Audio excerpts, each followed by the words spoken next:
I made over 700 gold last week in under 45 minutes without any professions or skills. I'm going to show you my full route to make big profits just buying items from vendors. Later on, I'll share my completely free add-on to do this route automatically with arrows. Plus, I'll share my secret vendors for big profit that nobody knows about. Starting in Dalaran, we can purchase pets and limited recipes to make over 200 gold profit in about 5 minutes a week. The Magical Menagerie is my first profitable stop since pets are one of our big profit drivers. I also hit up the tailoring and inscription shops for their limited stock recipes for a little bonus profit. This route isn't just limited supply items though. If you're careful not to overbuy, you can make big profit from RP items as well. That's why I make the weekly trip to the Threads of Fate to pick up a couple shirts and purple hat. Every sale can be over 50 gold profit. Now let's amp up our profit with my favorite secret vendors in Outlands. One of these vendors can make you hundreds of gold per week. We can knock out 5 of my favorite limited stock vendors all together in Shatrath. 4 of the vendors are right next to each other, starting with Madame Ruby, while Wind Trader Lathrai is across from the Alliance Battleground queues.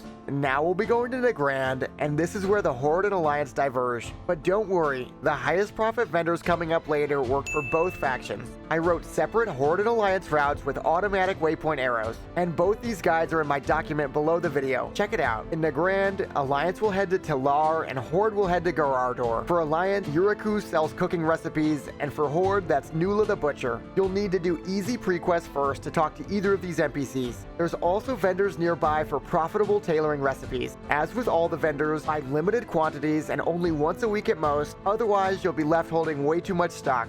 Alliance should definitely hit up the Illyrian and Wildhammer strongholds next. There are 5 profitable NPCs in pretty close proximity with limited stock items like bags and plans. Even if your plans don't sell immediately, the prices are so cheap that you'll be printing free gold. You can print me some YouTube gold by subscribing, liking the video, and hitting the notification bell. Now it's time to go to Hellfire Peninsula for some serious profit. Honorhold and Thrallmar have all sorts of difficult to get engineering, cooking, and alchemy recipes. After Honorhold, I'd like to stop in the Temple of Telhamat for more limited time bags and formulas. On my server, people love enchanting formulas, but armor plans are a little less popular. You should track which items to buy more of for future trips. Heading to Zangarmarsh, Alliance have NPCs in Orbor Harborage and Telrador, and who can forget neutral fisherman Juno Defrain with his blackened sporefish recipe.